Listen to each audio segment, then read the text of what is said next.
Howdy fellas, Uncle Sasquatch and Jake.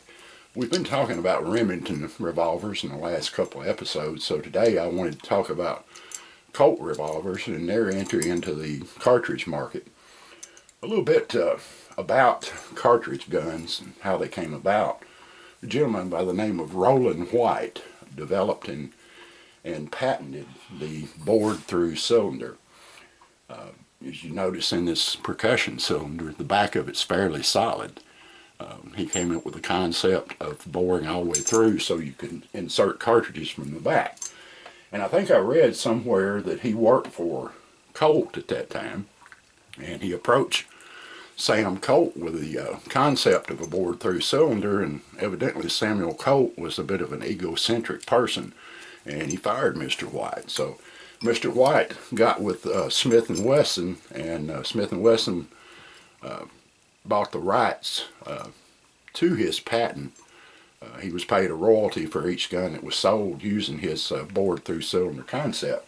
So with that idea being patented, that kind of locked Colt out of that market until the late 1860s, around 1870. They came out with what was known as the Richards-Mason conversion. And simply what that was, they had a lot of parts left over for Colt Army revolvers from the Civil War. So the two men by the name of Richards and Mason got together and came up with improvements or ideas to take the percussion revolver and turn them into a centerfire cartridge gun, or excuse me, it was a rimfire cartridge gun, later centerfire. But you'll notice right here you have a ring right here in the recoil shield, and that has the loading gate in it. And then also you have here the ejector rod that is used to expel the spent cartridges. That was, pretty neat. Colt finally got into the market. So in 1871 they came out with an improved version, the 1871 open top. As you can see, it doesn't have that ring. These parts from this gun, this was manufactured from the ground up.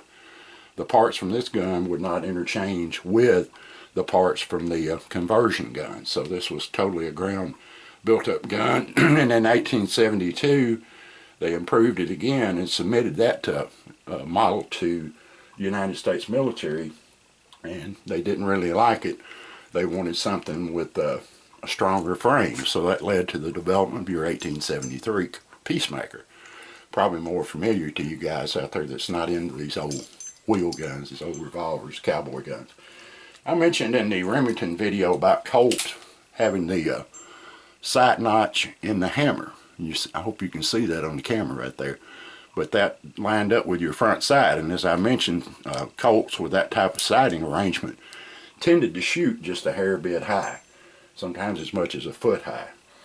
But in the 1871 model, they moved the rear sight notch to the barrel, and it's pretty rudimentary. It's just about like a little pinch in that barrel with a notch in it, which that shortened your sight radius by a couple inches there, so you have to be real fine tuned with your sights on that one. And of course you can see the ejector rod on this one, same as this one over here. I believe that was the Mason idea, if I remember right. Some of you viewers could tell me if I'm wrong on that.